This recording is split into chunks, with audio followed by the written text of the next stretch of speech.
que ça marche cette fois-ci. Voilà, c'est prêt. Voilà. Bon, alors, bonjour à tout le monde. Encore une fois. Bonsoir. Bonsoir, bonjour. Donc, on va continuer notre lecture, l'Ecclésiaste. On était arrivé la dernière fois au seuil du verset, premier chapitre 19. Hein, peut-être que vous vous souvenez, on s'est arrêté au verset qui, dans la version française, plus simple à citer.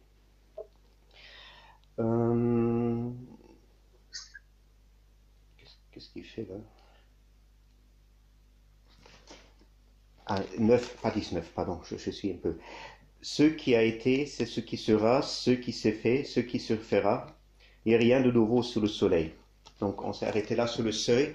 Pour prendre le seuil, on va faire peut-être un ou deux pas en arrière pour prendre un peu d'élan, puisque je me suis dit, si je continue directement, ça ne va pas être bien compréhensible, bien que l'explication même du verset ne va pas prendre beaucoup de temps. Donc, on va revenir sur le verset précédent qui nous a occupé la dernière fois. Vous vous souvenez bien, il parlait que l'œil et l'oreille ne s'emplissaient pas. Hein, c'était un peu là, on avait fait un petit exposé là-dessus. À mon avis, pour comprendre la suite, il faut revenir et préciser certaines choses. Ce qui va aussi, à mon avis, dans ce que j'avais dit la dernière fois, est un peu un risque de malentendu.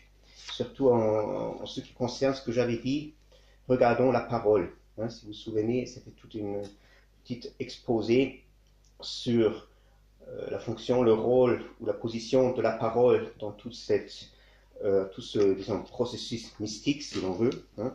Comme je dis, je lis ce livre, l'Ecclésiaste, contrairement à ceux qui se fait d'ordinaire aujourd'hui, comme livre qui donne c'est un gros mot, une phénoménologie ou une morphologie de la gnose, hein, de l'expérience mystique. Hein. C'est ça l'intérêt de ce livre. Donc, ce que j'avais dit donc au sujet de la parole, puisqu'il y avait avant un petit verset qui disait que toutes les paroles causent de la peine, pourrait bien, si j'apporte à mon avis pas ces précisions-là que je vais apporter aujourd'hui, nous mener à sur une fausse piste. Hein, un malentendu qui peut plutôt nous détourner justement de cette perspective mystique du livre. Hein. Donc il faut... voilà, je vais tout justement commencer. Ce que je vais dire, comme d'habitude, moi j'écris en allemand, je traduis directement. Je demande votre patience, hein, puisque c'est quand même assez dense ce que je dis aujourd'hui, ou je vais essayer de dire, nécessiterait, ou on peut encore beaucoup plus expliciter dans le détail. Hein. C'est une esquisse. Une esquisse, à mon avis, qui est quand même assez important, puisqu'elle va nous fournir, on peut dire, le gabarit de toute l'explication de ce livre. Hein.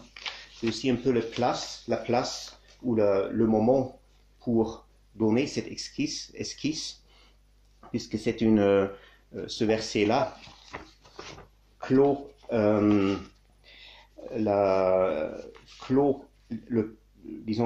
l'introduction de l'Ecclésiaste. Hein. Donc, dans cette exposition introductive, on ne peut pas le dire, hein, si, introductive du livre, justement, l'Ecclésiaste, l'auteur, il expose sa notion de gnose de connaissance. Hein. Il faut bien dire que cette gnose connaissance n'est pas quelque chose d'arbitraire ou qui s'ajouterait simplement à notre vie de piété ou de la vie de foi. Elle est centrale, hein, puisque la vie en principe, elle est le but et le centre de cette vie. Hein. On peut pas parfois on pose la question si il y a une gnose dans le christianisme, hein, ça se fait dans les facultés théologiques. Moi, je poserais plutôt la question s'il y a un christianisme en dehors de la gnose. Hein. Et justement, lorsque je lis les commentaires contemporains sur l'Ecclésiaste, on se regarde, il ne faut même pas trop le lire, c'est pas trop la peine, hein, on voit que cette question est tout à fait justifiée, hein, parce que ce livre n'est plus compris. Ensuite, on ne comprend plus même la raison d'être de la révélation, hein, qui s'accomplit finalement dans le but consiste d'une gnose. Mais bien sûr, il ne s'agit pas d'une gnose à la manière disons, de la nouvelle scolastique pratiquée dans les facultés aujourd'hui ou dans les sciences religieuses ou quoi que ce soit. C'est quand même une gnose, disons, de caractère mystique. Donc, on commence. Hein. Alors, la question, c'était, on avait déjà un peu discuté la dernière fois, qu'est-ce que ça veut dire que l'œil et l'oreille ne se remplissent pas? Bien sûr, ça veut dire la fin de la conscience. Là, j'utilise conscience dans le sens qu'on a donné dans la philosophie. Hein, en allemand, c'est Bewusstsein. Hein, ce n'est pas simplement, je crois, peut-être aussi un défaut de mes connaissances du français. En français, ça a plutôt une connotation morale, ce mot. Hein. Je ne veux pas cette connotation unique morale. Hein. C'est plus large. C'est toute la sphère, disons, justement consciente de notre esprit, inconsidérée en ce qui concerne les actes ou les contenus de cette conscience soient jugés d'une manière en bon ou en mauvais. C'est-à-dire pourquoi donc, alors conscience, c'est-à-dire cette sphère de vie de notre esprit, pourquoi donc la fin, alors pour revenir à ma question, pour refaire le lien, pardon, je ne veux pas trop, sinon ça devient que j'ai l'impression que je vais un peu confus, donc qu'est-ce que ça veut dire que l'oreille et l'œil ne s'emplissent pas? Donc ça signifie la fin de la conscience, parce que nous ratons ou nous manquons ce que j'appelais dans les sessions précédentes l'intentionnalité de la kénose, ce qui caractérise la vanité, le mot-clé de ce livre, la mataiotis, autant que nous essayons de saisir celle-ci par la conscience ou dans une conscience. C'est-à-dire la vanité que nous considérons toujours comme quelque chose causant une souffrance, hein, par son caractère passager et instable. Hein. Elle se constitue seulement lorsque on peut dire, le vide, hein, la kénose, hein, le vide dont on a enlevé, dont on a enlevé cette intentionnalité kénotique. Vous vous souvenez que c'était ça le moment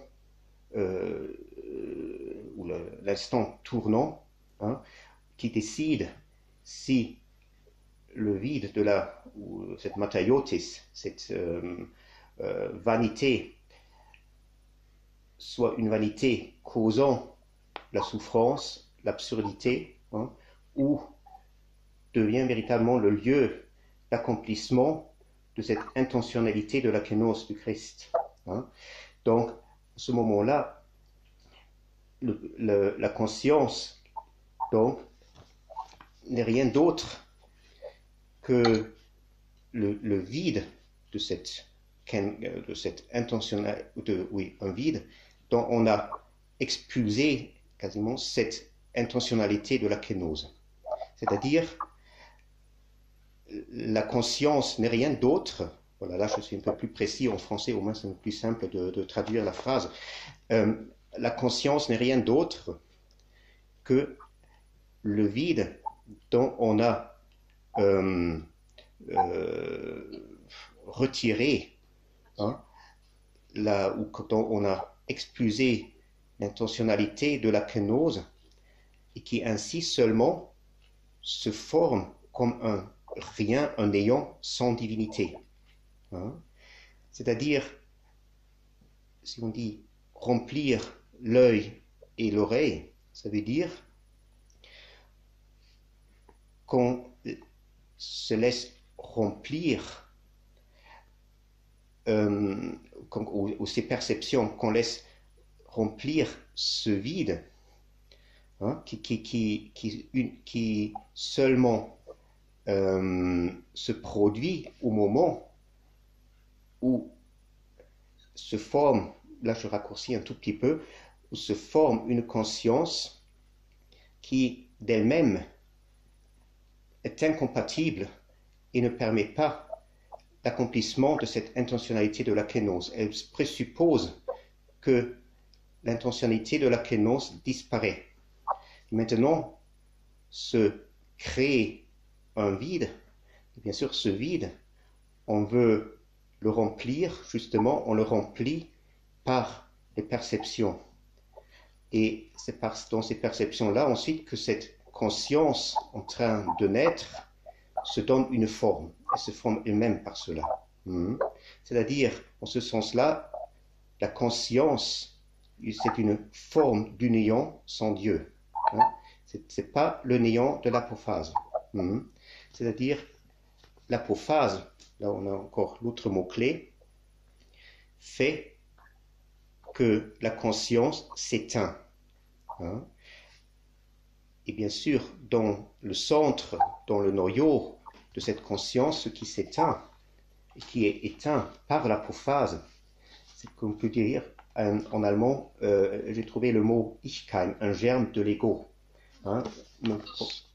Par contre, ego, en ce sens-là, ne couvre pas tout à fait les connotations du ich. Mais en tout cas, on peut pour simplifier les choses, on peut le retenir, c'est un germe de l'ego, bien sûr, orienté ou contre Dieu, contre l'intention de Dieu. Et cette extinction de la conscience, et dans la conscience, bien sûr, de ce germe de l'ego, c'est ça l'essence de l'apophase. Et il faut savoir que dans cette apophase, même la possibilité d'une résurrection de la conscience s'éteint aussi. Ce n'est pas la conscience qui va ressusciter. Parce que dans cette apophase, dans cette extinction, elle efface la possibilité, elle efface, on peut dire, le germe de cet ego, qui est le point, on va regarder ça, on va le considérer encore dans la suite, qui est le point d'ancrage, le point, si on s'imagine, si on veut avoir une image, on peut dire que cette conscience forme une sphère avec un centre. Donc le centre, ce sera donc ce germe de l'ego, qui lui-même est complètement éteint. Et c'est ça qui est très important. Et là, nous comprenons qu'est-ce que ça veut dire, cette vide primordial dont je parlais au départ de notre discussion de ce livre, lorsqu'on parlait de la vanité. On comprend que ce vide primordial n'est rien d'autre que l'acte de l'apophase elle-même, lui-même. C'est-à-dire, ce vide, au sens maintenant où le vide devient la potentialité qui contient et qui est caractérisée par cette intentionnalité divine. Ce vide n'existe pas en dehors de l'acte apophatique. Parce que c'est l'acte apophatique qui réalise ce vide. Et ce vide, donc, existe que, on pourrait dire, la fine pointe de l'intentionnalité de la kénose. Parce que la kénose de Dieu, du Logos de Jésus-Christ, elle crée ce vide. En dehors de la kénose, on ne peut même pas parler qu'il y ait un néant ou une vide.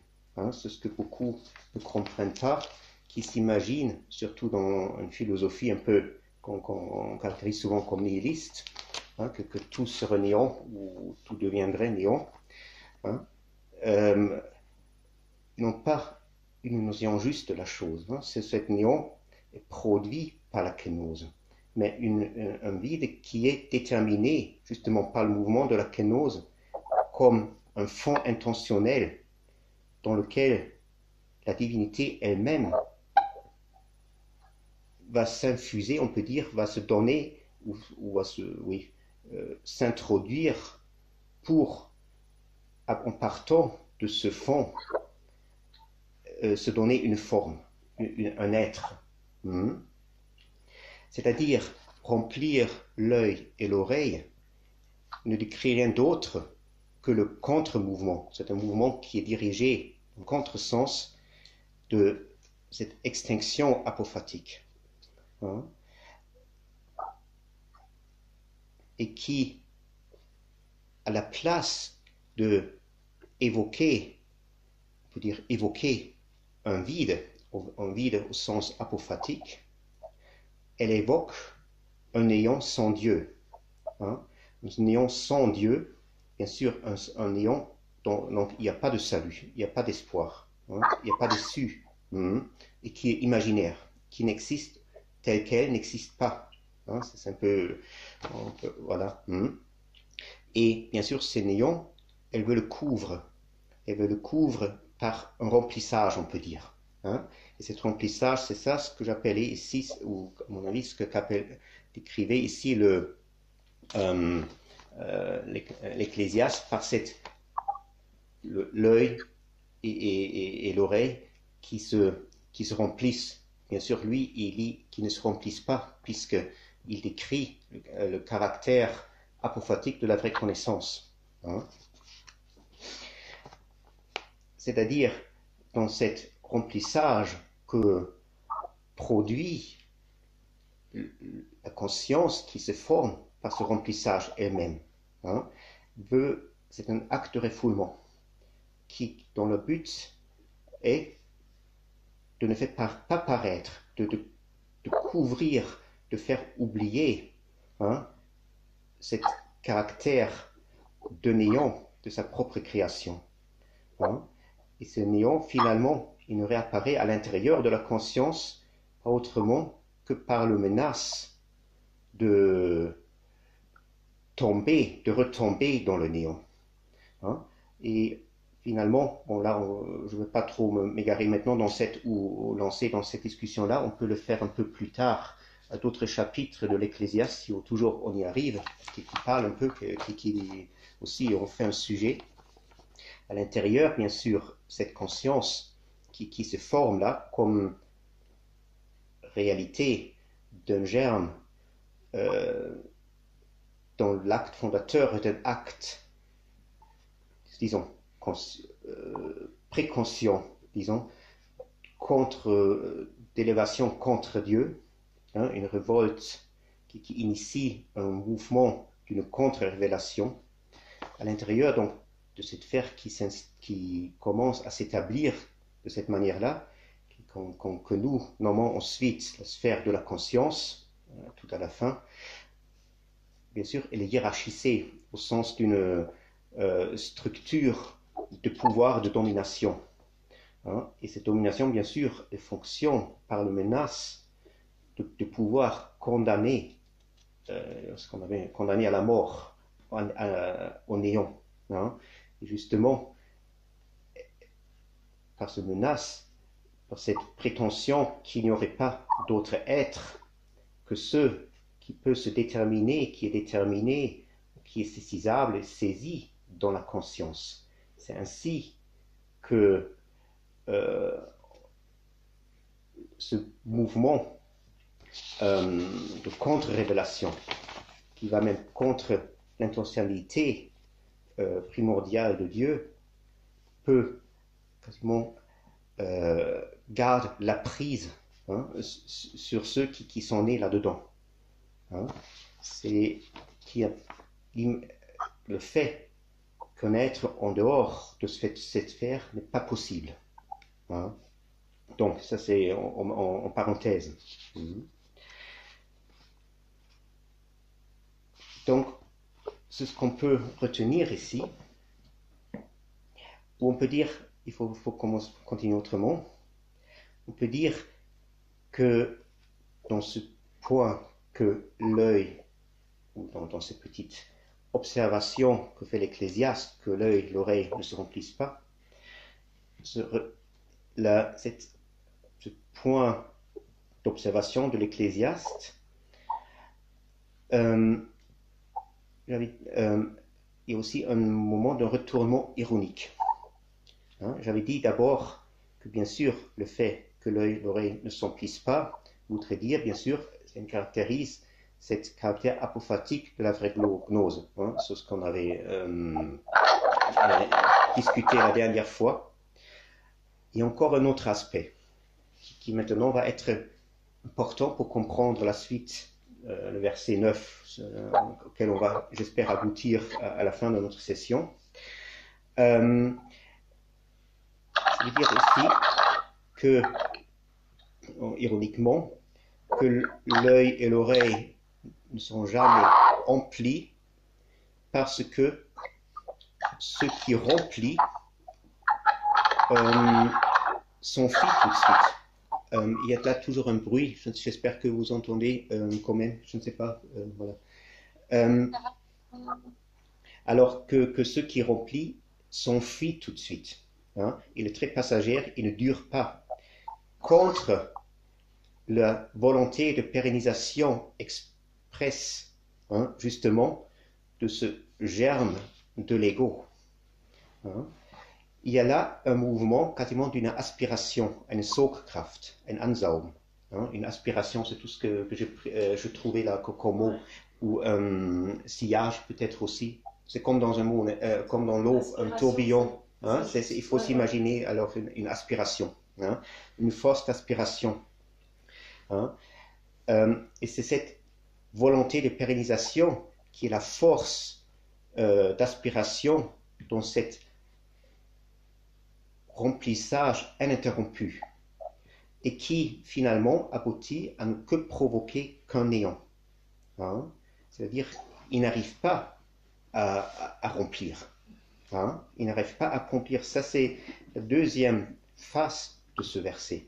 Il faut le bien retenir cela. C'est-à-dire, cette aspiration, elle doit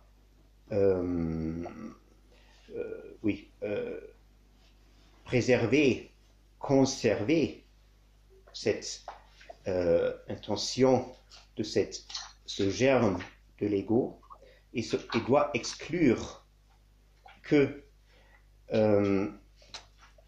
cet néant qu'il essaye de refouler, duquel justement ce germe de l'ego veut s'élever, quasiment érigé en un être de lui-même.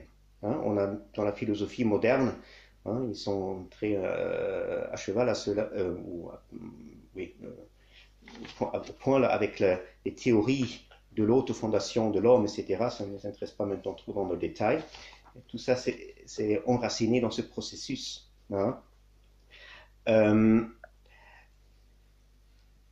Il veut, bien sûr, exclure justement cette vanité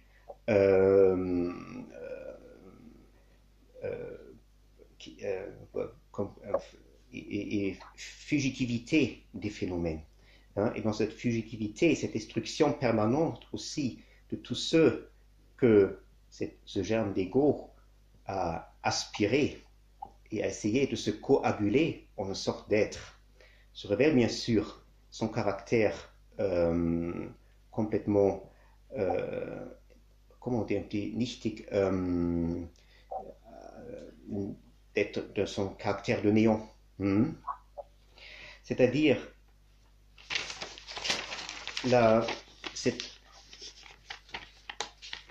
on peut dire que cet remplissage qui n'est jamais rempli, qui n'aboutit jamais à son but. Il y a un remplissage, on peut dire, mais pas de plénitude. Ce n'est rien d'autre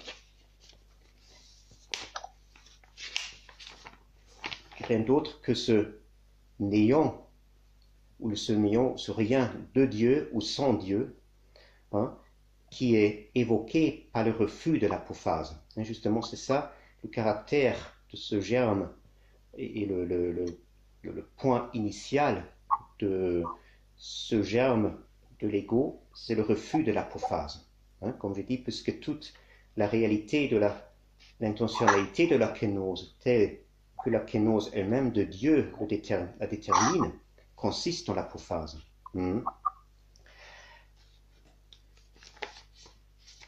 peut donc dire que toute la réalité de ce germe de l'ego, mais il faut dire avec plus de précision, il faudrait dire irréalité, puisque justement il n'arrive pas à la réalisation de soi-même. Il est un peu, on a là une figure un peu la comédie du poète malheureux.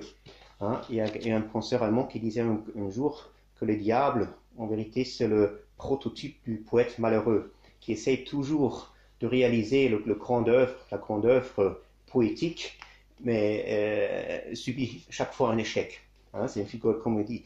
Et le prototype, c'est le diable qui veut toujours, en principe, se manifester, opérer, mais sans jamais, il y a une logique intrinsèque là-dedans, sans jamais y parvenir. C'est-à-dire, il coagule par son aspiration, il veut coaguler un être, une réalité, laquelle ne peut jamais saisir, et qui reste une chimère. Et on peut dire, cet remplissage, tout ce que j'avais dit, cet acte de remplir, c'est véritablement une aspiration. Une aspiration par laquelle cette germe de l'ego, qui manque justement, en allemand on a un mot, Wesensmächtigkeit, très utile, ça veut dire la capacité de produire un être, ou on peut dire essence, si je traduis Wesen correctement, c'est essence, mais il faut dire essence en français a un peu une autre connotation, je préfère dire être. Donc, ce germe de l'ego, il lui manque cette capacité de produire un être. Justement, cet remplissage permanent remplace justement cette capacité qui, à elle seule, pourrait le mettre en état de se réaliser lui-même. C'est tout à fait logique. C'est-à-dire, cette aspiration, c'est une condensation qui lui promet, par laquelle il promet une sorte de pérennité, et qui va à l'encontre d'une force centrifugale. Centrifugale, c'est ça? Centrifuge. Centrifuge, une force centrifuge. Une force centrifuge qui, par contre, va à l'encontre de l'aspiration. C'est-à-dire, ce germe de l'ego, il se constitue dans une sorte de tension. Si vous avez des questions, vous pouvez toujours poser des questions. Dans une sorte de entre deux pôles. Il n'y a pas un moment de repos. C'est pas une entité, disons, monolithe et fixe et stable. C'est quasiment une sorte d'oscillation entre deux pôles. Dans l'un, c'est une aspiration et l'autre, en même temps, une destruction. Et l'aspiration, et ça c'est un peu la tragédie là-dedans, elle présuppose la destruction, le néant, autrement elle ne pourrait pas aspirer. En même temps, cette aspiration porte en elle-même, elle est en même temps, puisqu'elle aspire, puisqu'elle elle est soumise à cette force centrifuge qui détruit en même temps. C'est-à-dire, pour revenir à mon texte, pour être un peu plus précise, en principe, la chose est très, très simple. Si vous avez compris, vous pouvez dire que je ne veux pas trop éprouver votre patience non plus avec des explications qui ne sont pas nécessaires. C'est pas si simple. D'accord. Des explications supplémentaires. Hmm. Donc, pour reprendre, donc, cette aspiration par laquelle cette germe de l'ego se promet ou veut produire une condensation dans laquelle il se promet la perduration, hein, la pérennisation. C'est ça pourquoi nous ne pouvons pas nous détacher de la matière. Hein. La matière, justement, la manière dont nous la considérons, nous la regardons, c'est justement ça qui nous promet à sa apparente stabilité, justement, pas dureté, endurance, non, dawa, cette durée que nous cherchons. Hein. Et bien sûr, nous sommes toujours déçus en même temps aussi, puisque cette matière, elle s'enfuit à travers nos mains. Hein. Et quand même, nous revenons toujours à la charge. Hein. Nous sommes, même psychologiquement, nous sommes pris dans ce processus. Hein. Il ne faut pas croire que ce que j'appelle ici, ce germe de l'ego, comme on a dit, sera un point défini, déterminé avec une réalité. Il ne consiste que dans ce jeu d'aspiration-destruction, où on peut dire une force centripède et une force centrifuge. Hein, et ce sont les deux pôles. Finalement, il y en a 4, on va voir. Mais bon. Donc, cette aspiration donc repose sur la force centrifuge qui a détruit. Hein. Et le germe de l'ego qui finalement va se donner une forme de la conscience, hein, c'est ce qui arrive à la fin de tout ce processus, la conscience, si on dit que l'apophase, l'acte apophatique est la fine pointe de la kénose s'accomplit, on peut dire que la conscience, c'est la fine pointe de ce processus du germe de l'ego. Hein. Ce germe de l'ego, il présuppose la destruction. Et seulement, il peut se coaguler, approximativement, coaguler comme un germe, comme une réalité d'une germe de l'ego, à travers et par cette destruction.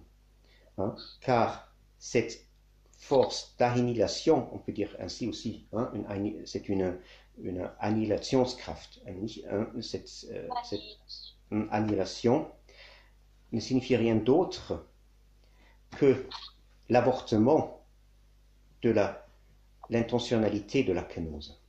Hein, c'est ainsi que se constitue ce néant dans lequel le germe de l'ego ensuite va s'établir comme la seule instance capable de produire un être selon ses propres prétentions.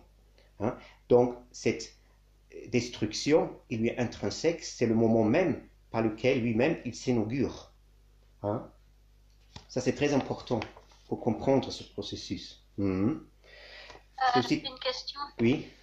Alors ça veut dire en fait que sans apophase, il n'y a pas d'être, pas de personnalité réelle. Oui, bien sûr. Mais là, on est justement dans un processus qui n'est pas caractérisé par l'apophase.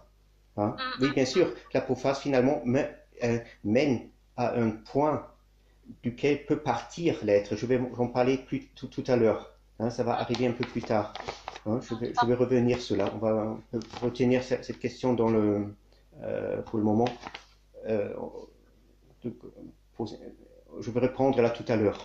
C'est dans la suite du texte. Donc, la destruction paraît être la condition nécessaire pour la coagulation ou l'aspiration du germe de l'ego, par laquelle ensuite il veut, ça c'est le paradoxal, hein, et donc de ce paradoxon il va jamais s'en sortir, il veut bien sûr refermer l'abîme, hein, le schlund, l'abîme, qui s'ouvre toujours, hein, et qu'il ouvre lui-même chaque fois qu'il essaye de le refermer. Hein. Et par ces actes mêmes, hein, c'est justement ça le processus par lequel il se tire lui-même de l'intentionnalité de la kénose. On peut dire, c'est ça la structure fondamentale, on peut dire, ce qu'on appelle du péché. Parce que c'est ainsi qu'on se sépare d'avec Dieu. Hein, d'avec Dieu qui d'abord dans la présence consiste simplement d'abord pour nous dans cette présence réalisation de son intention. Et là nous comprenons, on comprend un peu plus maintenant ce que l'écriture, ou peut-être encore, le corollaire de tout ce que je viens de dire. Hein. Donc, la réalité que cette germe d'ego, tous ces processus-là que j'essaie de tout petit peu esquisser, il faudrait dire encore plus, mais je ne veux pas surjager maintenant, ça suffit pour notre contexte, se constitue, bien sûr que la réalité qu'il arrive à constituer n'est qu'une virtualité. Hein, il n'arrive pas véritablement à une réalité essentielle. Hein, et si on réfléchit un peu, si on regarde autour de nous, dans le monde d'aujourd'hui, et même c'est pas simplement aujourd'hui, ça remonte, j'avais déjà, je crois, la dernière fois, j'avais un peu mentionné un tableau de Rubens, hein, je ne sais pas si vous vous souvenez, j'espère que c'était là, qui est là une programmatique. Dans on va chercher la virtualité va se présenter à un esprit qui est constitué, hein, puisque c'est ce processus-là, que j'ai esquissé là en quelques mots, il constitue un esprit, hein, une réalité d'esprit, et cet esprit, bien sûr, il va instinctivement chercher son salut, toute sa réalité dans cette virtualité. Hein, une virtualité qui finalement va reposer sur une manière, sur une technique. Hein, ça c'est, on peut arrêter ici, hein, mais on a ici si on veut situer les temps modernes et leur programmatique dans le contexte de l'histoire de la révélation divine, hein, il faut la situer là. Hein, c'est ça sa figure d'origine. Nous comprenons maintenant qu'est-ce que l'Écriture reproche aux Israélites à l'époque. Hein, chez le psaume 94, hein, un verset fameux. Pardon, c'est plus simple si je le lis en français. Les traductions françaises sont pas géniales, donc 94. Il y a toujours, je sais quel verset, 10, 11. Voilà. Pendant 40 ans, j'eus cette génération en dégoût, et je dis, c'est un peuple dont le cœur est égaré, ils ne connaissent pas mes voies. Aussi je jurai dans ma colère, ils n'entreront pas dans mon repos. Hein? On a ici mentionné dans ce psaume le chiffre de 40 ans. Hein? Bien sûr, ça fait allusion aux 40 ans que le peuple Israël passait dans le désert avant de pouvoir entrer dans la terre promise. Mais ces 40 ans, ils sont mis sous le signe de la colère divine. Hein? Donc, ces 40 ans, ils signifient, si je le mets un peu au contexte avec ce que je disais avant, il signifie la bifurcation, c'est pas très beau, mais peut-être on peut le dire, bifurcation, la déviation en dehors de l'intentionnalité qui vient la sortie de l'intentionnalité divine, de la kénose. Et cette sortie, c'est pas en dehors de cette intentionnalité dans laquelle Dieu lui-même se détermine ou veut se déterminer dans la créature. C'est ça qui fait monter, remuer ce processus d'attraction ou d'aspiration et de destruction, annihilation. Donc c'est le processus de ce germe de l'ego et qui doit complètement s'éteindre et bien sûr éteindre avec lui la conscience qui forme, comme j'ai dit, la fine pointe de cette virtualité du germe de l'ego et qui ne le comprend pas d'ailleurs. La conscience, on va en parler de cela.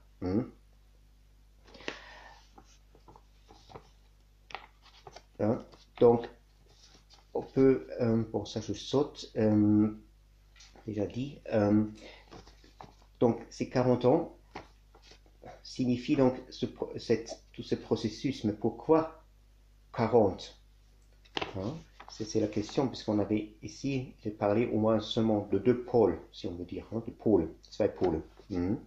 Parce que le quaternaire, le quaternaire, il exprime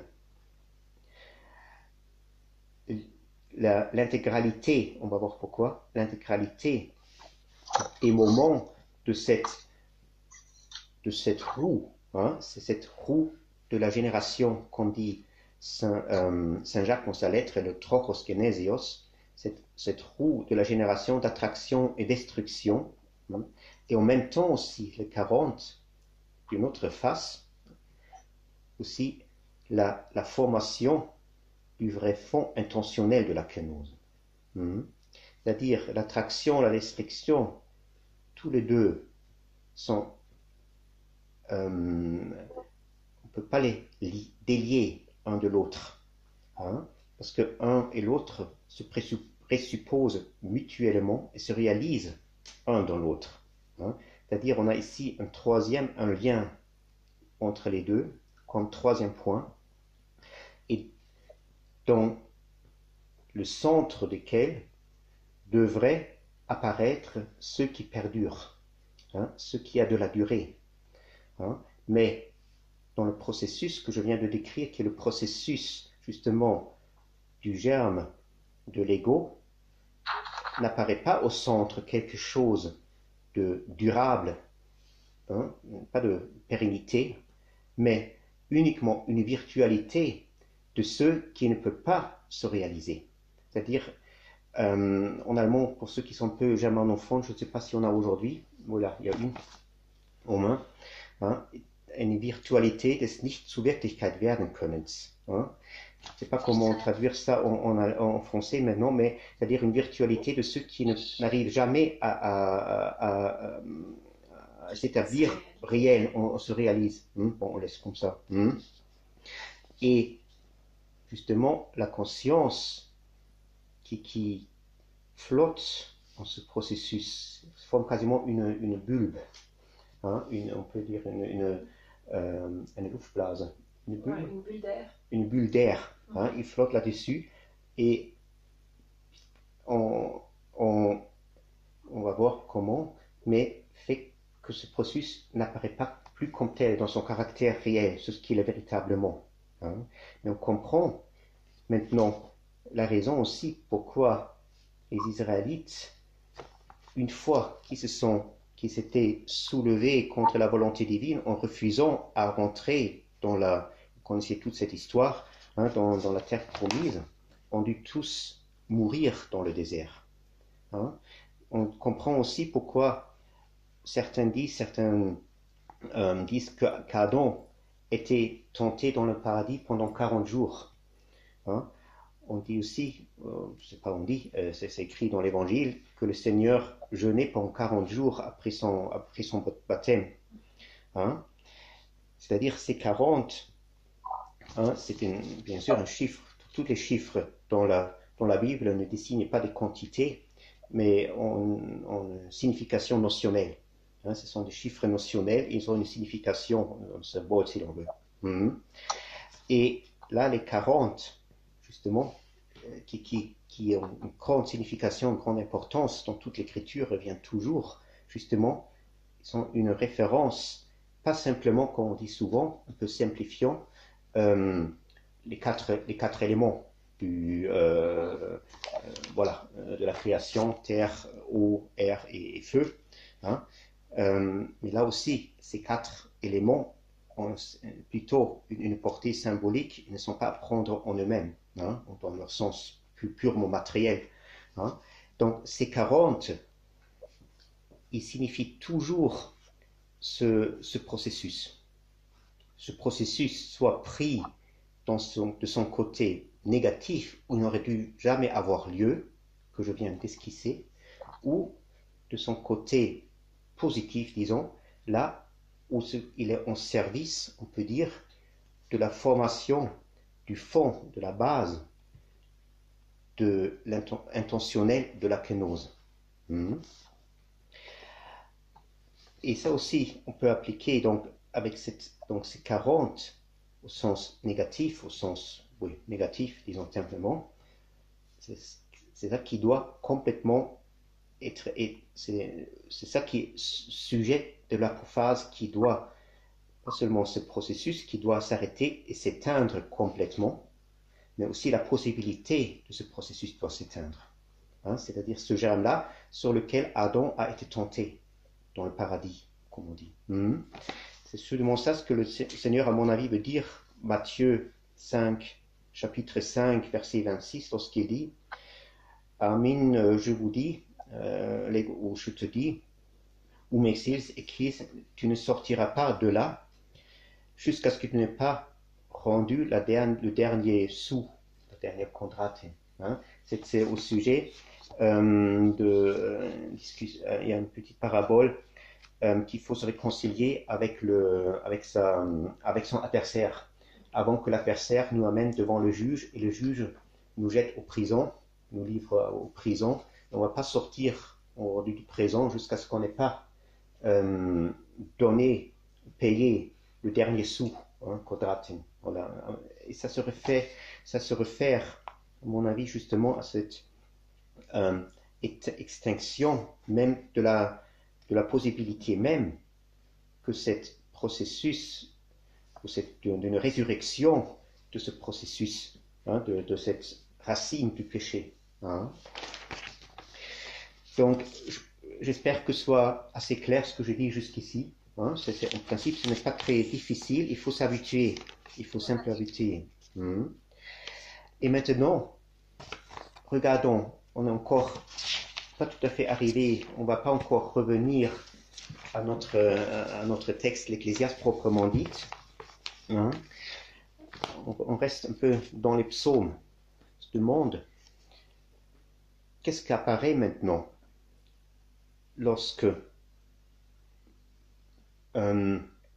qu'est-ce qui apparaît dans cette extinction de cette racine du péché, voilà qu'on peut dire ainsi, qui est bien sûr soumis sous le signe de la colère divine.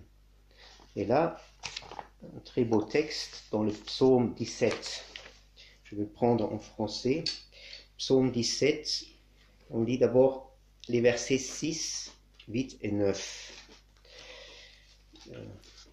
Attendez. 17, 6 et 9.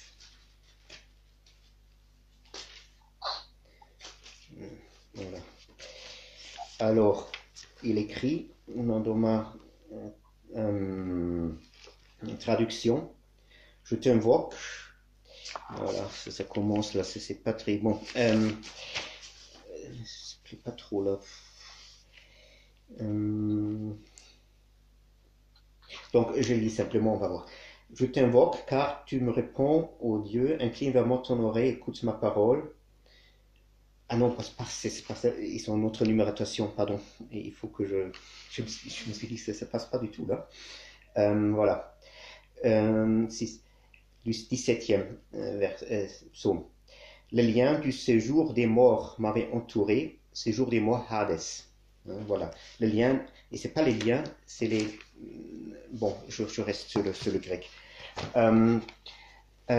Odinis hardo percuclos amne. Les douleurs d'enfantement, c'est les odines, les douleurs d'enfantement de l'Hadès m'ont environné, les filets de la mort m'ont atteint ou m'ont enlacé. Et ensuite, je saute un verset, la terre était ébranlée et tremblée, les fondements des montagnes, des hauteurs des montagnes ont été ébranlés et ont tremblé aussi. Pardon pour ma traduction. Hein. Ou lisez vous-même peut-être simplement ce texte dans votre traduction. La traduction de Père Placide est beaucoup meilleure, hein, si vous l'avez peut-être devant vous. Moi, je ne la connais pas par cœur maintenant. Car Dieu s'est mis en colère contre... Excusez-moi, Père Denis. Oui. Excusez-moi, vous pourrez juste nous repréciser le numéro du psaume et le verset que vous Alors, lisez. c'est le psaume 17, et lisez les versets 6, 8 et 9. Entendu, merci. Voilà. Donc, je commence mon explication, on verra. Qu'est-ce que ça veut dire, donc, les douleurs de l'enfantement de l'Hadès? Hein? Si Hadès, bien sûr, c'est une expression qui provient de la mythologie grecque ancienne, hein, mais regardez sa signification aussi dans la Bible, notamment aussi pour la Septante.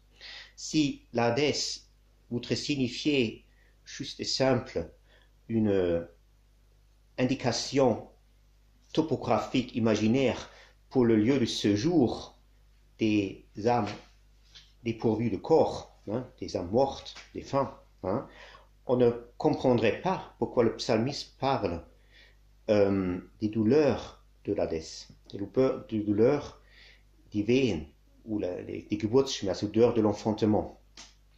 Hein. Mais ici, dans ce psaume, et c'est un psaume qui est assez important dans tout le corpus des psaumes, un psaume qui célèbre la victoire du roi David.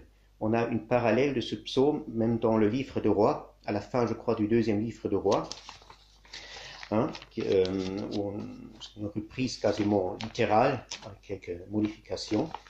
Donc c'est un psaume qui quasiment qui fait une marque, landmarque, un repère, hein, un repère dans toute l'œuvre de David. Donc, l'Hadès, il est caractérisé par des enfantements, par des douleurs d'enfantement. Donc, qu'est-ce que ça veut dire? Ces douleurs d'enfantement, c'est ça qui, en caractérisant l'Hadès, produit aussi.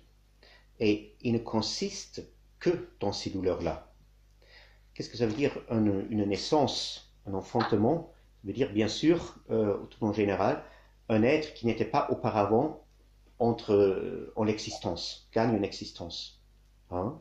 Mais ici, nous avons affaire avec ce processus du germe de l'ego. On n'arrive pas à une naissance accomplie. La naissance, justement, n'a pas lieu, puisque ce germe, ce que j'appelais ici le germe de l'ego, justement, il n'a pas cette capacité de produire un être, hein, mais il reste dans tous bleibt bei den Wehen des Hades, c'est-à-dire ça reste confiné, on reste confiné dans les douleurs de l'Hadès, mais qui ne délivre jamais un être. Qu'est-ce que ça veut dire? Hein? Nous avons quand même ici la voix du psalmiste qui se plaint, qui se plaint de ses douleurs. Qu'est-ce que c'est la voix du psalmiste? C'est très important à comprendre ici, justement pour comprendre ensuite le verset auquel je veux arriver, j'espère encore aujourd'hui, le verset 9. J'anticipe un peu.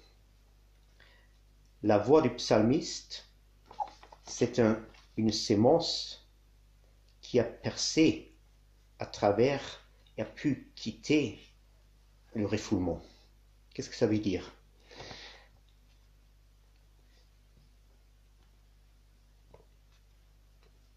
Il manque un mot.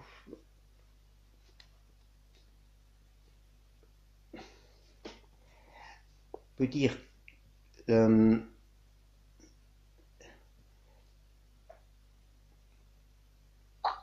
pardon, il me manque là, il faut tout juste que je me réoriente parce qu'il y a une petite erreur là dans la.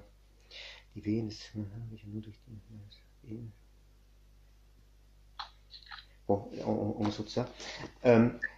L'Hadès n'existe que, il n'est que, oui, dans la mesure, il n'existe qu'à la mesure qui réussit dans l'extermination ou le refoulement, justement, de la potentialité que la kénose, le mouvement de la kénose aussi devient un germe. Hein, on a quasiment affaire avec la kénose, je parle toujours de l'intentionnalité de la kénose.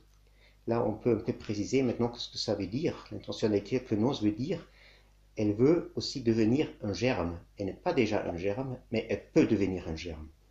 Et cette potentialité, c'est justement cette potentialité-là que cette auto-inauguration du germe, ou cette prétendue auto-inauguration, parce qu'il n'arrive pas véritablement, du germe de l'ego, doit supprimer. Hein? C'est logique.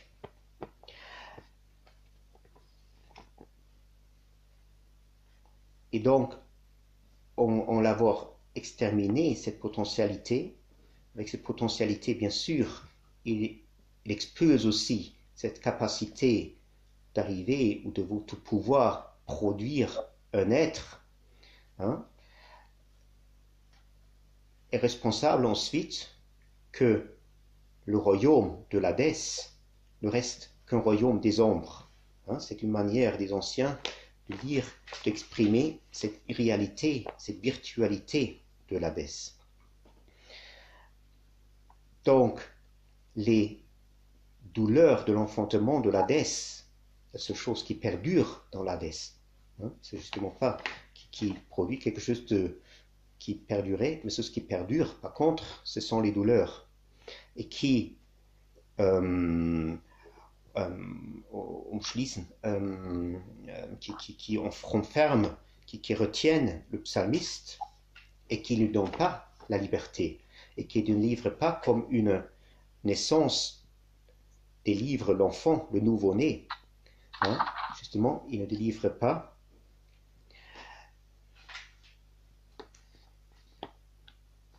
Donc, ces douleurs de l'Hadès, ce n'est rien d'autre que la révolte ininterrompue de cette germe de l'ego qui est au début même de son existence est toujours détruite, wieder zersprengt, hein, malgré dans toutes ces essais, ces tentatives d'autocontraction.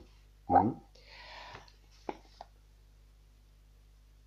Et maintenant, ça c'est important à comprendre. C'est ce que j'avais nommé tout à l'heure, l'aspiration, hein, de ce germe de l'ego, cette aspiration, et qui en même temps est une destruction, un Aufsprengen, une explosion, hein, un centrifuge, et qui par cela même se prive de son centre réel, hein, dans lequel il voudrait bien se former, hein, puisque toutes choses tendent à réaliser, à se former dans un centre qui lui promet et garantit la pérennité. Ceci n'est rien d'autre que l'absorption, un Verschlingen, l'acte de dévorer, hein, comment est-ce qu'on dit verschlungen, verschlungen sein, verschlingen, alors dévorer, absorption de cette pure potentialité de ces germes de la kénose, ou de la formation du germe de la kénose. Hein? Et maintenant, nous commençons un peu à comprendre ce que veut dire cette voix du psalmiste. Et ça, c'est maintenant important à comprendre.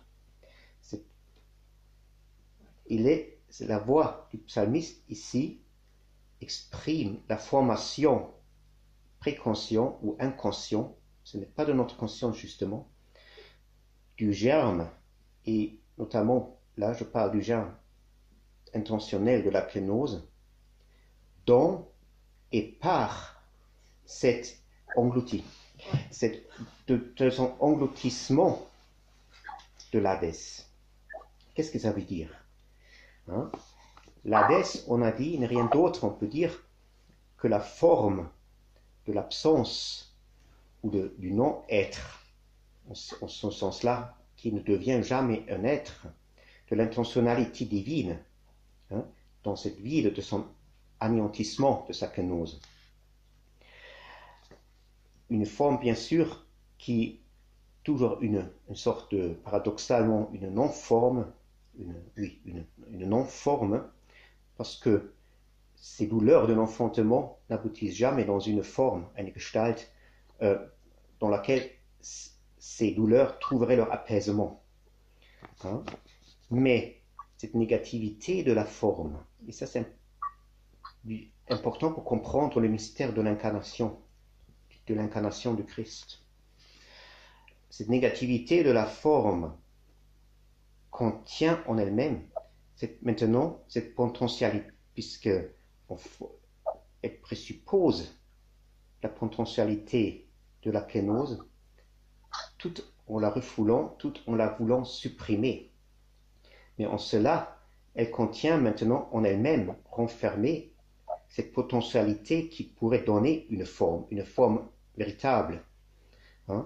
Et sans cette potentialité qui est quasiment engloutie maintenant dans la forme qu'essaie de se donner l'Hadès, hein, l'Hadès ne pourrait pas être, au sens, hein, mais bien sûr c'est un être un peu dans le pénombre, on peut dire, ni dans les ténèbres, ni dans la lumière, hein, puisqu'il n'arrive ni à sortir véritablement des ténèbres, ni arriver à la lumière. C'est-à-dire, les douleurs de l'Hadès, ils ne peuvent pas être sans cette potentialité de qui produirait une forme, parce que les douleurs ont besoin, et ça c'est impérativement besoin,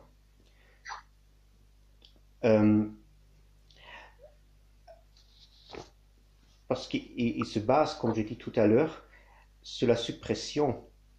Là, mon allemand est un peu difficile, pardon. Je bute sur la traduction même.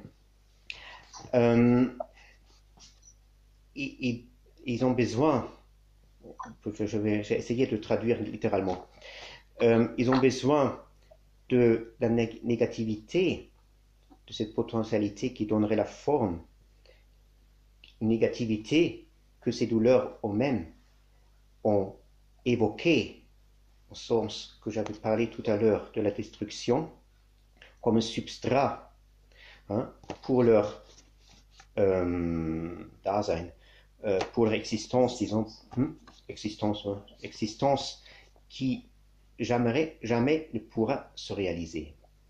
C'est-à-dire, en ce sens-là, ces douleurs de l'Hadès contiennent, bergen, en elles-mêmes, la potentialité de la semence qui donnerait la révélation divine.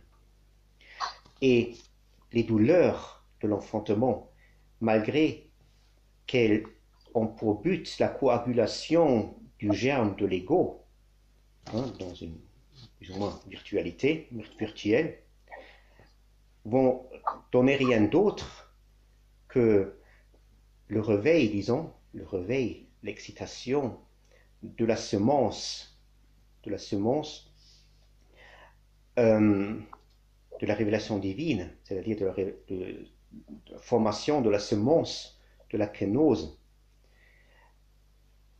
par, je veux dire maintenant, la volonté qui est inhérente aux douleurs de l'enfantement, d'être libre de ces douleurs. Et ainsi, ces douleurs, autant en ceux qui sont des douleurs, ils forment ce que maintenant, cette voix qui se lève au milieu de ces douleurs et perce ces douleurs. Et c'est pourquoi il dit entos livestaime epicalisam et ton Kyrion. On littéralement traduit en ceux que je t'ai meurtri ou tourmenté, slivesté. Hein, slivesté, voilà. Tourmenté, je ne sais pas comment Père Placide a traduit slivesté, c'est meurtri, tourmenté. En ceux que j'étais tourmenté, j'ai appelé le Seigneur et j'ai crié vers mon Dieu. Et c'est-à-dire les douleurs de l'enfantement, de cet inconscient, ce sont des processus qui ne se déroulent pas dans la conscience. Ça, c'est très important. Hein? Ils ne travaillent pas comme elles-mêmes le croient peut-être à la réalisation du germe de l'Hadès ou de l'ego, mais sans le savoir, sans le vouloir, sans pouvoir le vouloir. Ce n'est pas une question de conversion. À la formation, à la coagulation de cette sémence de la voix, on peut dire de l'intentionnalité divine, et qui elle-même, qui à elle seule possède la force, la puissance de briser les griffes, comme dit le psalmiste à un autre point, les griffes de l'Hadès. Hein? Parce que dans cette voix, elle-même, c'est elle qui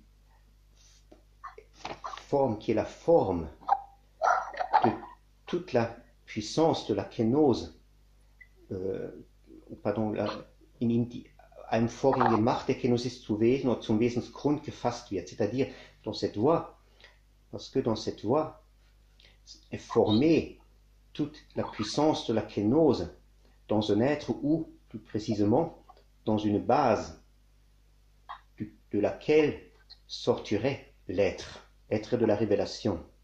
C'est-à-dire, la voix du psalmiste, que nous lisons assez souvent, n'est pas la voix de notre conscience quotidienne qui s'identifie bien, ou qui aime bien s'identifier en tant que porteuse de l'histoire de l'humanité avec l'histoire de la révélation et du salut.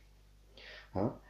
Et par cette identification d'une histoire ethnique et de la révélation, elle sait bien se comprendre,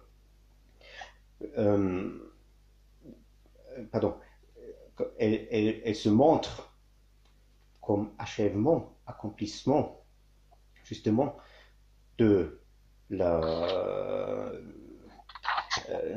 cet refoulement inconscient. Hein? Justement, bon, on peut... je saute là, j'ai encore quelques remarques, peut-être on peut le faire plus tard, remarques bibliques là. C'est-à-dire, parce que la conscience n'est d'autre que la forme de le refoulement accompli et complet, justement, de cet engloutissement de la Wesensamöglichkeit, de cette possibilité de la kénose de devenir une sémence dans l'Hadès. Hein? C'est-à-dire, de cette manière-là, même dans la conscience, cet engloutissement n'apparaît même plus comme une simple possibilité, comme une simple idée. Hein?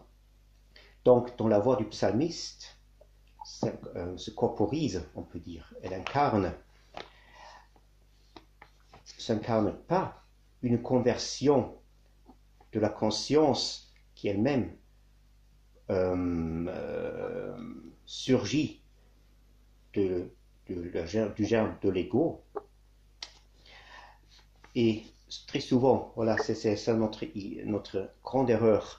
C'est pour ça que notre foi reste souvent sec et n'aboutit pas, et ne réussit pas. Puisque nous sommes pris justement dans cette logique de la conscience. On veut donc assimiler, c'est une conscience qui aimerait assimiler une piété prétendue vraie, orthodoxe, quoi que ce soit, pour se défaire des souffrances de l'Hadès et de se faire un chemin vers la béatitude. Mais la conscience, c'est la forme accomplie du non-être ou de l'engloutissement, justement, comme j'ai dit, de cette possibilité de la kénose de devenir un germe.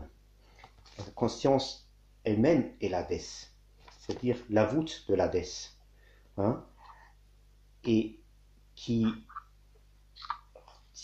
retient, engloutit en elle-même cette voix qui peut donner un corps à la parole de la révélation, et donc ainsi condamne cette parole de la révélation au mutisme.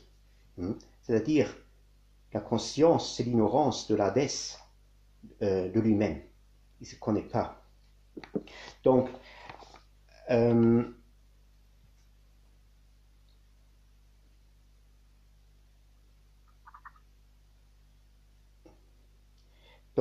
on peut dire que cette voix du psalmiste qui échappe à la conscience, ça c'est important, elle échappe à la conscience ne peut pas la suivre.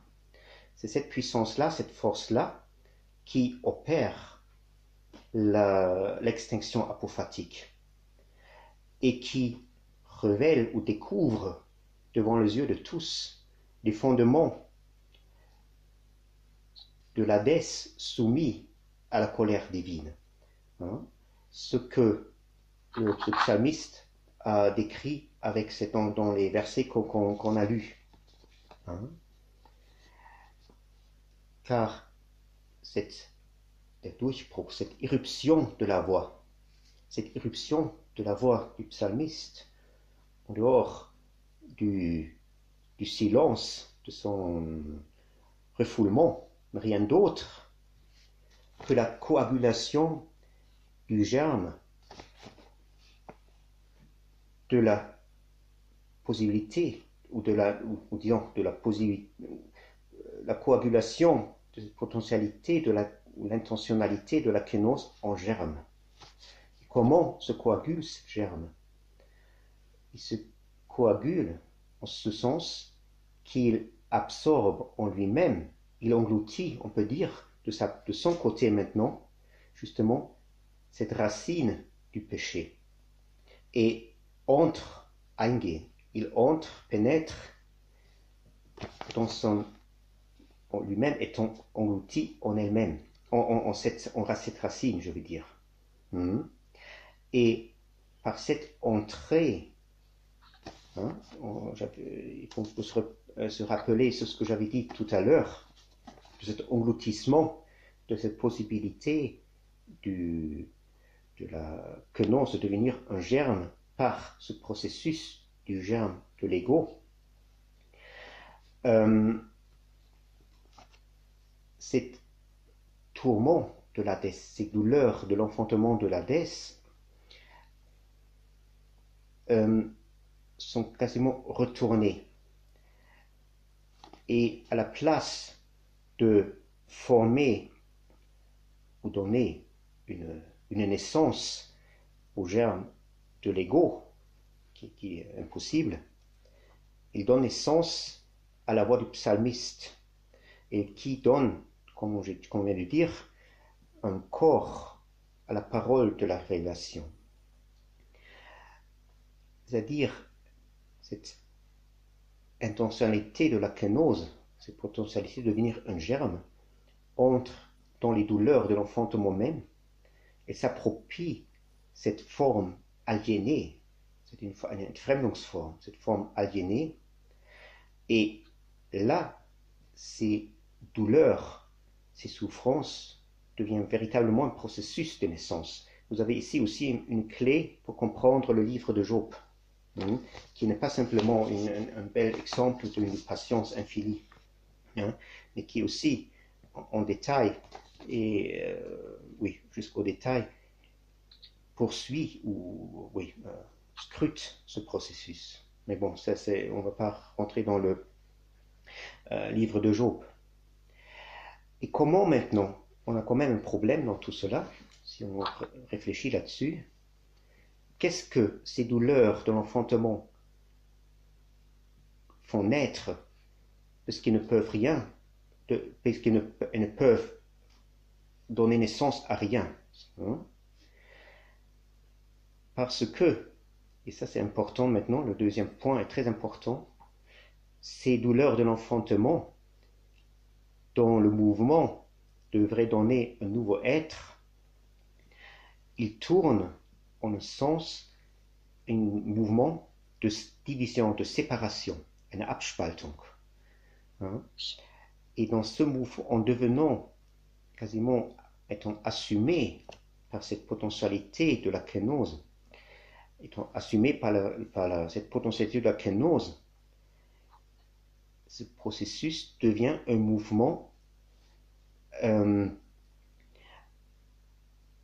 séparation par lequel ce germe de kénose maintenant, cette germe intentionnelle, cette intentionnalité d'un germe de kénose, qui était entré dans ce processus, il commence à s'en séparer. Et c'est ça maintenant qui caractérise ces douleurs. Dans ces douleurs, cette germe intentionnelle se sépare de sa forme qu'il avait pris en étant englouti, c'est une Verschlungenheitsform, de son forme d'engloutissement.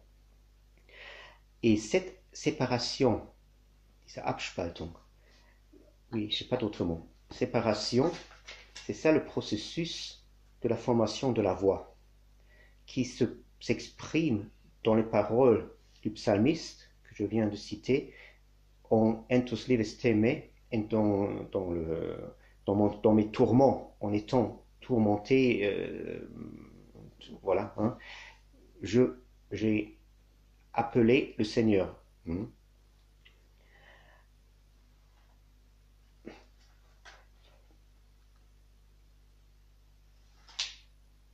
Voilà, ça devient compliqué. C'est un peu égalien là. Peut-être on saute tout simplement.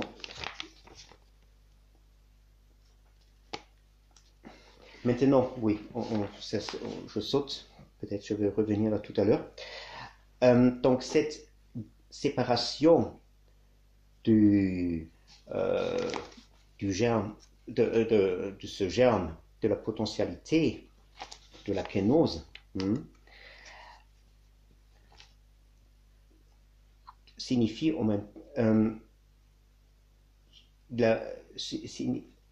signifie ou implique la possibilité en même temps, autrement ce n'est pas possible, de la réduction apophatique justement de tout ce processus du germe de l'ego dans jusqu'à néant. Pardon, mon français n'était pas très clair là. Oui, ça va. Ça va? D'accord, merci.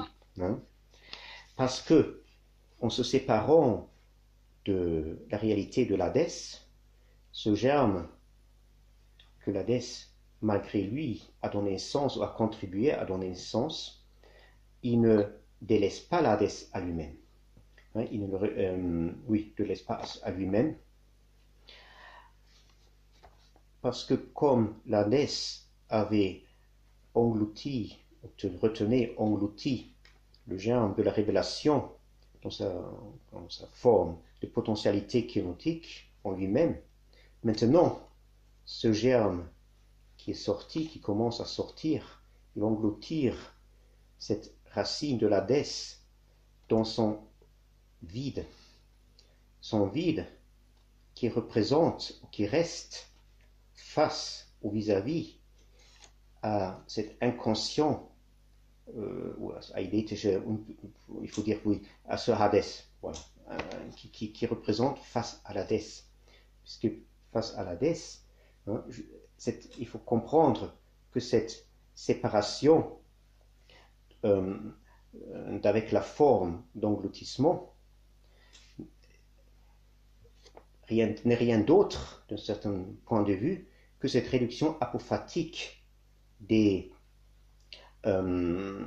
douleurs de l'enfantement de l'Hadès dans un vide qui le précédait.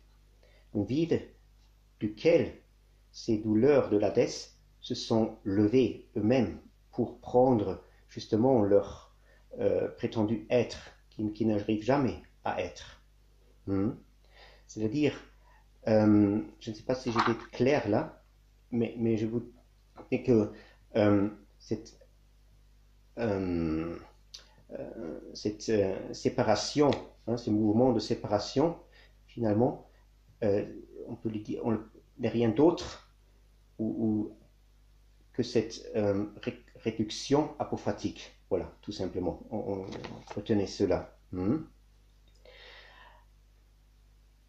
C'est-à-dire, la voix du prophète, la voix du psalmiste, c'est elle-même cette réduction, cette force qui conduit cette réduction apophatique. Hein, de celui qui, selon ce que croit la conscience, ne peut avoir une conscience et une voix. C'est-à-dire, hein, puisque selon ce que croit la conscience, en dehors d'elle n'existe rien. Hein, il n'existe pas. Hein, parce qu'il était englouti au moment où ce germe de l'ego s'est élevé. C'est-à-dire, c'est ainsi une voix inaudible pour la conscience qui se lève des profondeurs de l'Hadès même et qui possède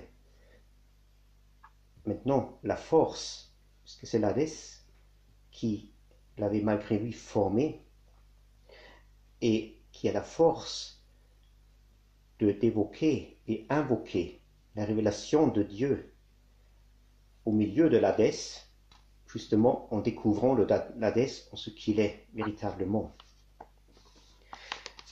Donc, qu'est-ce que ça veut dire, ce mouvement de séparation, cette Abspaltung? D'abord, comme je dis, le découvrement, hein, le découvrement de cette quadruple, de cette racine quadruple, hein, de germe de l'ego. Et c'est ça que décrivent les versets suivants de notre psaume 17, que vous pouvez les lire, c'était les versets 8 et 9, que les fondements des montagnes, etc., tremblaient, etc. Je ne vais pas maintenant tout lire, hein, vous pouvez le regarder vous-même. C'est-à-dire, en ce moment-là, le Dieu, et je ne sais pas comme je suis un Dieu, le Dieu jaloux, on dit en français, der eifernde Gott, le Dieu jaloux s'enflamme. Hein, si vous avez Deutéronome 4, chapitre 24, Deutéronome 4, 24, un verset fameux, célèbre, le Seigneur Dieu est un feu dévorant, hein, un Dieu jaloux, et ce feu-là, il consomme cette élévation absurde et vaine du germe de l'ego. Et elle consomme de l'intérieur même de cette forme de l'élévation, cette forme d'élévation illégitime. Hein, c'est-à-dire, elle prend par ce feu cette potentialité de la kénose qui s'enflamme maintenant, elle reprend toute cette élévation illégitime en elle-même. Elle l'engloutit en elle-même. Et c'est ça le processus totalement de cette séparation. ainsi que le... Ah, c'est encore un long... hein? C'est-à-dire, oui, ça, j'avais dit déjà, donc peut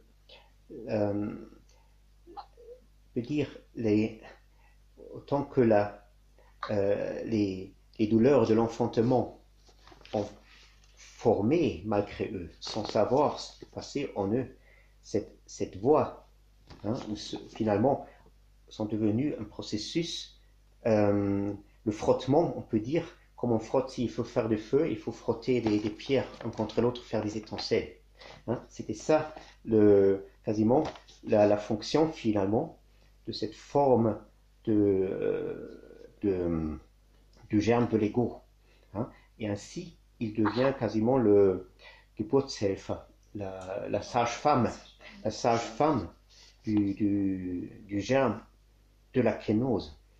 Et sage-femme aussi, bien sûr, de la réduction dans l'extinction apophatique qui est signifiée par cette voie qui perce justement en dehors d'être retenue dans les réalités de l'Hadès et pénètre dans les oreilles de Dieu, comme dit le psalmiste un peu plus tard.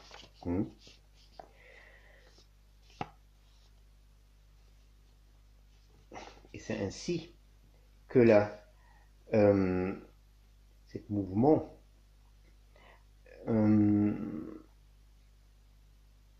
oui, le sens là, c'est aussi compliqué.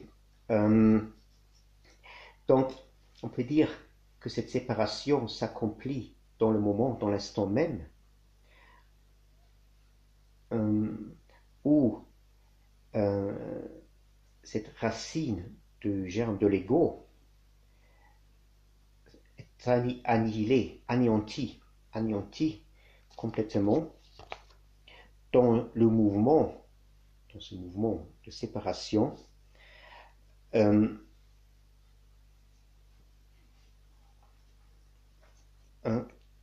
Pardon, il faut que je commence, pardon, je bute sur ma traduction, excusez-moi.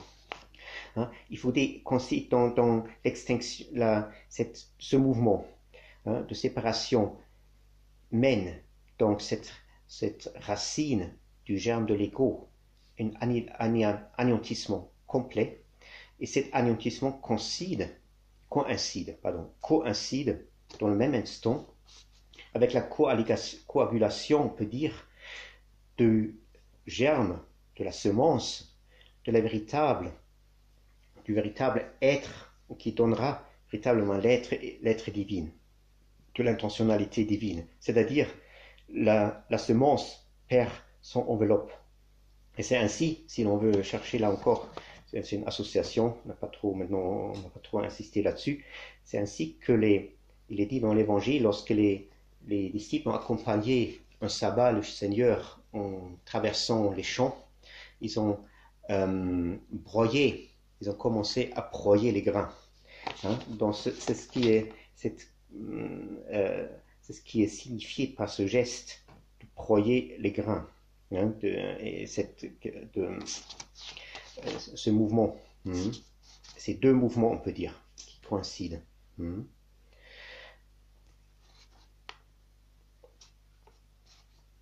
Et cette coagulation, donc, est signifiée donc par cette voix qui se lève, hein, et dans cette voix dans laquelle maintenant se révèle l'intentionnalité de la kénose, la potentialité de la kénose dans sa réalisation. Elle devient audible. Hein, elle sort de l'inconscient d'une certaine manière. Et c'est cette voie-là maintenant qui peut véritablement offrir au Logos le substrat de son incarnation, hein, de sa corporisation, si l'on veut. Et c'est ça ainsi que le psalmiste, il quitte, guidé par Dieu, comme il dit là, l'étroitesse des tourments de l'Hadès. Hein, c'est dans le verset 20 du même psaume 17. C'est ça, cette voix formée à l'intérieur même, à l'insu de ce tourment de l'Hadès, et à l'intérieur de ce Hadès, et qui perce de l'intérieur tout en réduisant, en anéantissant ce processus du germe de l'ego. C'est ça le mystère de la prophétie de David. Et c'est ça que veut dire le mot psalmodier, puisque c'est ça le sens profond des psaumes. Et ce sera ça la manière par laquelle on devrait lire les psaumes, et qui, ce sens-là, donne véritablement au proprement dit, la voix humaine proprement dite, qui seule peut prononcer les psaumes. C'est simplement réflexion en marge. Donc on arrive maintenant, j'espère que c'était quand même à peu près clair et vous avez pu suivre un peu. Et maintenant on arrive enfin à notre verset 9, 10, surtout 9 pour le moment. Je ne crois pas qu'on va continuer après. Nous comprenons maintenant pourquoi l'Ecclésiaste dit, et l'Ecclésiaste bien sûr n'est rien d'autre aussi que le psalmiste. S'il écrit, et simplement aussi en parenthèse, une annotation en parenthèse, les Septante aussi, il donne des psaumes de Salomon, que ce n'est pas uniquement le psaume de David, qui sont contenus dans la Septante, mais aussi des psaumes de Salomon, un livre apocryphe, mais quand même. Donc, on comprend maintenant ce que veut dire l'ecclésiaste psalmiste lorsqu'il dit, là je reviens, ce que j'avais cité tout au début, j'ai enlevé ma marque-page, ce qui était, c'est ce qui va être, qui va devenir. Car ce qui a été, tokegonos, c'est qu'est-ce que c'est? Pardon? C'est la semence, le germe, de l'intentionnalité de la kénose, qui s'était séparée d'avec sa forme d'engloutissement dans l'inconscient. Et c'est celui aussi qui va devenir. Bien sûr, il va devenir au moment de sa séparation ou dans son mouvement de l'intention apophatique, qui opère la coagulation de la semence de la révélation qui a la puissance de produire un être.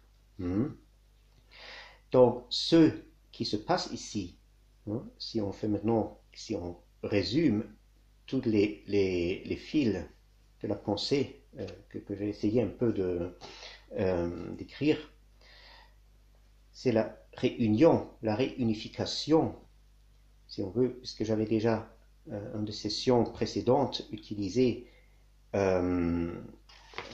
introduit le mot pensée pour tous ces processus-là de l'esprit qui sont décrits dans ce livre.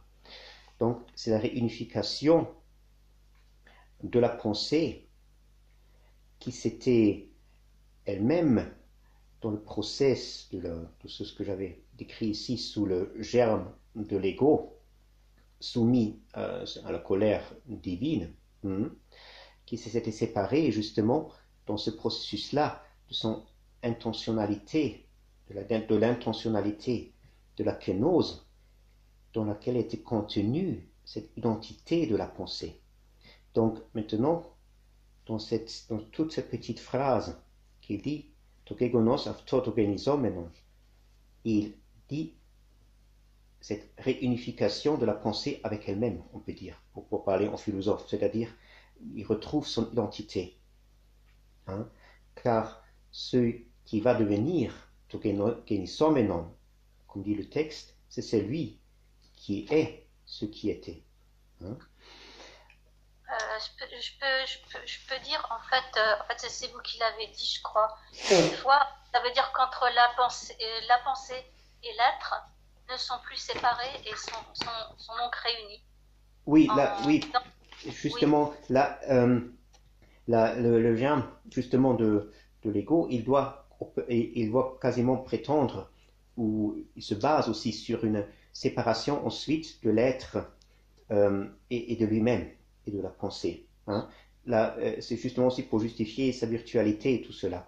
Justement, maintenant, il n'y a plus dans cette réunification, puisque là, c'est encore avant l'être, d'une certaine manière, de ce de Wesen.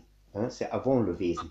Hein, ce n'est pas l'être proprement dit comme en français, mais je sais pas les mots qui couvrent 100% les choses. C'est ça un peu le problème. Hein. Mais c'est réunification, finalement, l'être, on va en sortir.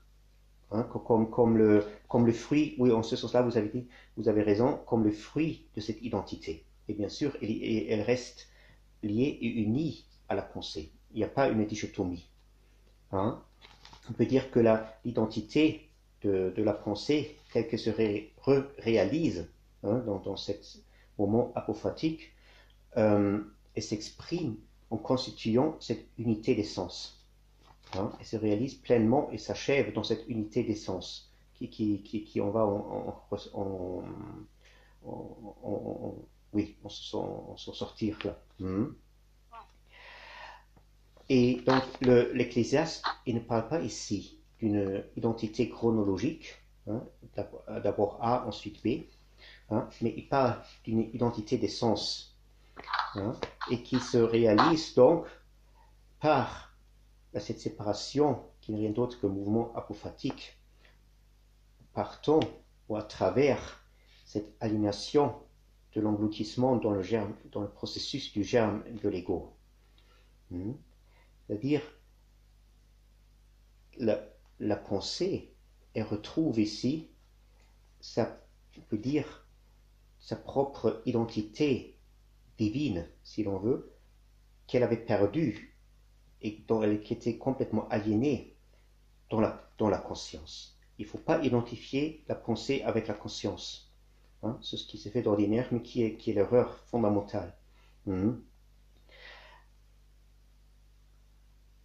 C'est-à-dire, au moment où le germe de l'ego meurt et se coagule finalement la potentialité de la kénose en un germe qui va se réaliser dans ce qu'il dit ici, se constitue la véritable racine, hein, puisque toute cette quaternaire qu'on avait parlé aujourd'hui un peu n'est rien d'autre que la figure d'une racine. Hein, et une racine maintenant qui est nourrie par la force, la puissance de l'anéantissement, de la kénose de Dieu, hein, qui elle-même s'infuse et qui prend tout à fait la forme de cette racine. Hein. Et c'est ainsi, on peut dire, nous n'avons pas une racine de nous-mêmes. Nous parlons souvent, ou disons souvent, un peu à la légère, que nous avons tous une racine en Dieu. Et ce n'est pas vrai. Hein. La racine en Dieu, la racine divine, elle se constitue uniquement que dans cette, on peut dire, identité divine de la créature dans l'apophase radicale. Et ceux qui n'est pas capable de cette apophase, on ne peut pas dire qu'il aurait une racine proprement dite. Hein. C'est ça que on a dans l'art paléo-chrétien le symbole d'un ancre. Hein. Et justement, cette ancre, elle symbolise justement cet ancrage dans les profondeurs de l'apophase qui coagule, qui s'accroche ensuite à ce fond caché. Hein, un fond caché dans ce qu'on appelle parfois aussi notre symbolisme le chambre nuptiale.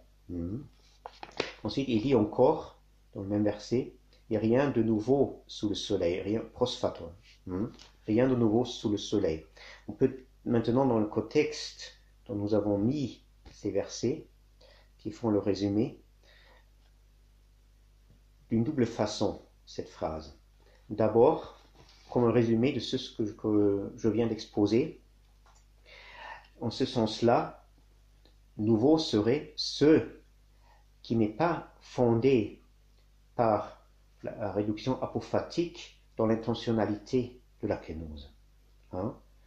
C'est-à-dire, ceci ne provient pas de la projection de l'image projective de la révélation du Christ, hein? Mais il prend son origine dans cette évaluation erronée, hein, du germe de l'ego, pour rester simple. Hein? Et c'est ainsi qu'est le neuf, nouveau. Hein? Comme aussi, par exemple, vous avez dans le psaume 80, oui, dans le psaume 80, un nouveau Dieu. Hein?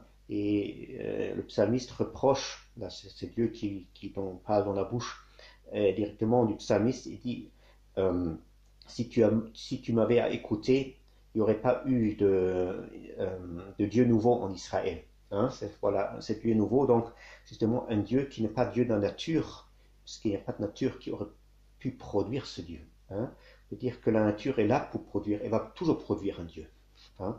Mais là, comme dit saint Paul dans l'Épître aux Galates, nous servons autant que nous n'avons pas donné naissance à cette voie, hein, à cette voie qui est la voie du psalmiste, la voie du Christ. Hein, on sert à des dieux qui ne sont pas dieux de nature. Mais bon, ça c'est en marche. Donc, ça c'est rien de nouveau sous le soleil, ou dans un autre sens, maintenant, le sens inverse. Rien de nouveau sous le soleil.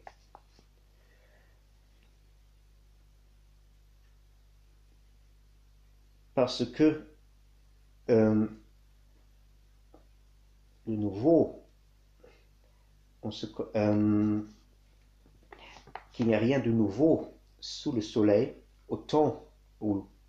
pendant le temps que ce soleil-là est encore en pleine lumière. Hein?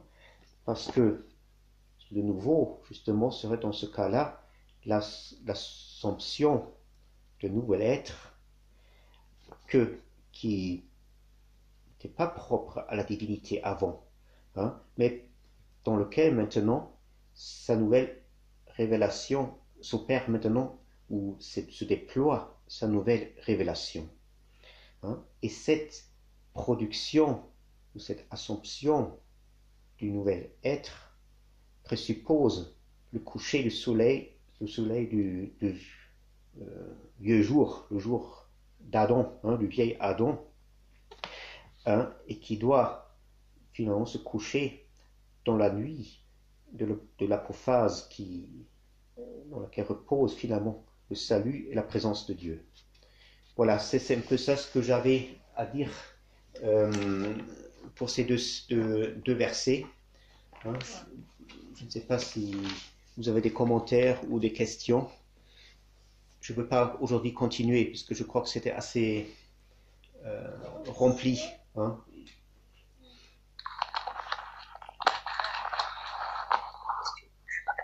Et j'espère quand même que les points principaux quand même soient assez clairs.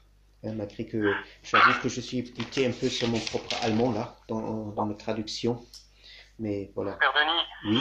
Père Denis, vous m'entendez, Père Denis? Oui. Père Denis, écoutez, là vous avez parlé, je ne sais pas si j'ai bien compris, par rapport à la manière de lire les psaumes. Oui. Et j'aimerais juste savoir si j'ai bien compris ce que vous essayez de dire. Oui. En fait, vous dites que la voix du psalmiste est une manière d'offrir au logos le substrat de sa corporation. C'est un petit peu ce que j'ai noté en vitesse. Oui. Est-ce que c'est déjà juste? Oui, et puis, mais... Oui. Donc, au fond, c'est une manière de célébrer son incarnation, ou comment est-ce que je peux comprendre un peu mieux ça, et comment est-ce que je peux mieux lire les psaumes? Alors, oui. Alors, oui, c'est ça. Il s'agit vraiment... Qu'est-ce que ça veut dire les psaumes? Qu'est-ce que c'est la voix du psalmiste, hein? Le psaume 17, là, justement, ces versets là que j'ai un peu choisis. sont très parlants. Hein. Qu'est-ce que ça veut dire véritablement qu'est-ce qu'exprime véritablement les psaumes? Et les psaumes, justement, expriment tout un processus d'une formation d'une voix. Une formation d'une voix dans un inconscient qui se tire. Normalement, nous lisons des psaumes, disons, avec une certaine, voilà, un résumé de tout ce que nous entendons entendant dans l'histoire du salut, par exemple. Hein. On applique ensuite, on a quelques interprétations, des figures, voilà, ça signifie le Christ, etc., etc. Ça, c'est une reprise simplement de l'histoire d'Israël, et voilà. Et tout ça en louange de Dieu pour son œuvre. Hein. Mais c'est pas là l'essentiel, cette manière-là de lire les psaumes. Elle ne sort pas, justement, de la sphère de la conscience. Hein. Et c'est là où notre conscience s'identifie elle-même avec l'histoire de la révélation. C'est-à-dire sa notion d'histoire, qui est une histoire humaine, hein, voilà, une histoire d'humanité, qu'elle va très vite et rapidement identifier ou déclarer comme l'histoire du salut. Hein. Et on va ainsi lire les psaumes pour trouver des justifications pour cette identification qui est impossible. Hein. Et justement, lire les psaumes psalmodiés veut dire autre chose, c'est le processus que j'ai essayé là c'est très individuel, bien sûr. Hein, ce n'est pas que c'est une fois écrit et voilà, maintenant on le répète simplement, on loue ainsi Dieu pour ce qu'il aurait fait. Finalement, le but des psaumes, c'est de générer, quasiment aussi, de générer dans un acte spontané cette voix, hein, cette voix qui, justement, comme vous avez noté, qui va donner, qui ne sort pas, qui n'est pas formée proprement dite, qui n'a pas son origine proprement dite dans la conscience, hein, ou dans tout notre être déchu, mais qui s'est formé, dont le lieu de formation est devenu notre être déchu, d'un point de vue d'un inconscient déchu, hein, et qui maintenant va, comme j'ai dit, cet être déchu, cette germe de l'ego, hein, il va former en lui-même et malgré lui, hein, un germe. Hein, on peut dire un autre germe qui à un moment donné, lorsqu'il est mûr, va sortir. On peut dire ce germe-là, c'est justement cette voix du psalmiste. Hein. Donc en fait, lire un psaume, ce serait une manière de favoriser au moins l'extinction du germe de l'ego. Oui, bien sûr. Oui, ça devrait. Au germe de la kénose. Oui, bien sûr, c'est vraiment lire le psaume, c'est lorsque cette voix se reproduit en nous. C'est ça, lire les psaumes, on pourrait ainsi dire, pour faire tout court. Hein, on lit les psaumes lorsque cette voix se naît en nous. Hein. Par exemple, là, c'est un auteur, récemment j'ai eu un auteur très intéressant, allemand, mais bon, c'est pour ça qu'il est inaccessible, mais qui discutait, par exemple, la transfiguration sur le mont Tabor. Hein, d'ordinaire, on associe la transfiguration au mont Tabor, sur le mont Tabor, avec la lumière. Hein. Et lui, il disait que la lumière n'est pas le point principal dans l'événement de la transfiguration, vu aussi que, par exemple, Pierre se trompait, hein, il a projeté encore là-dessus, mais le moment crucial, c'est le moment où un nuage couvrait les apôtres et tombait dans un état catatonique, on peut dire, comme mort par terre, prosterné. Et ensuite, Jésus, ils entendaient une voix, hein, une voix qui témoignait de Jésus-Christ. En levant les yeux ensuite, puisque Jésus qui s'approchait des apôtres, le relevait, et ensuite il est dit, il ne voyait que Jésus seul. Hein.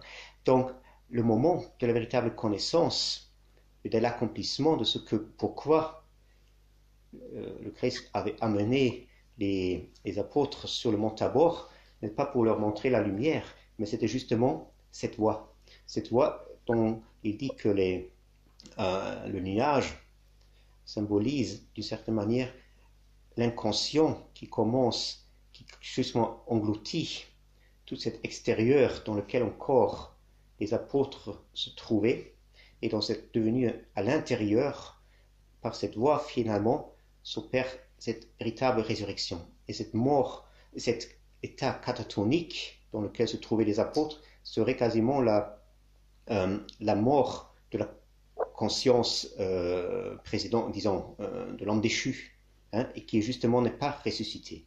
Hein.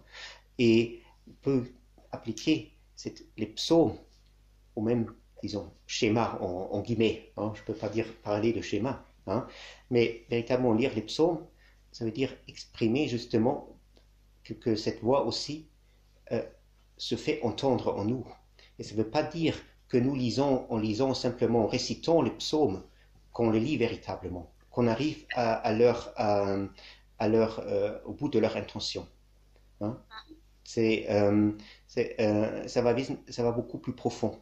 Et c'est ça que dire psalmodier. Pourquoi dans la tradition de l'Église, le psaume a toujours un statut particulier. Hein? Ce n'est pas simplement un chant parmi d'autres. Hein? Mais justement, parce que c'est dans cette voie-là, uniquement par cette voie, présentation de cette voie qui doit naître dans celui qui psalmodie, que le Logos puisse prendre corps et véritablement former ensuite un psaume. Le psaume, c'est le témoignage que cette voix est née. Et cette voix est née et s'est formée aussi en une parole quasiment dans laquelle se révèle justement le mystère du Christ. C'est ça que célèbre justement ce psaume 17, hein, en abondance. Mm. Merci. Bon,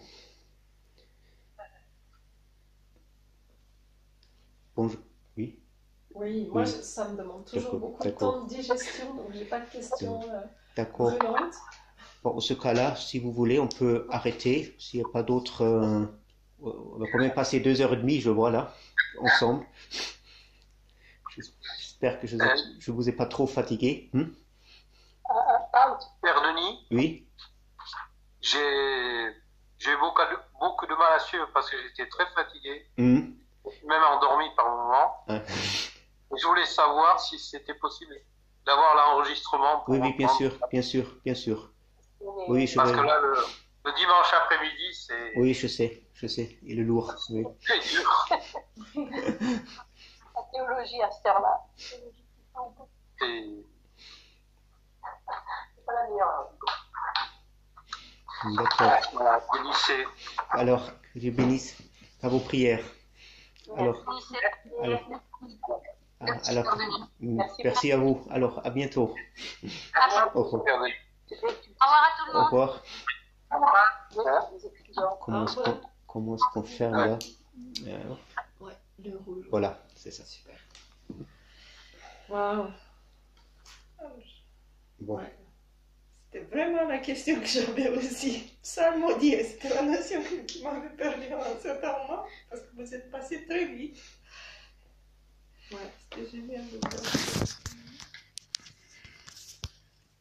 Là, il a rangé.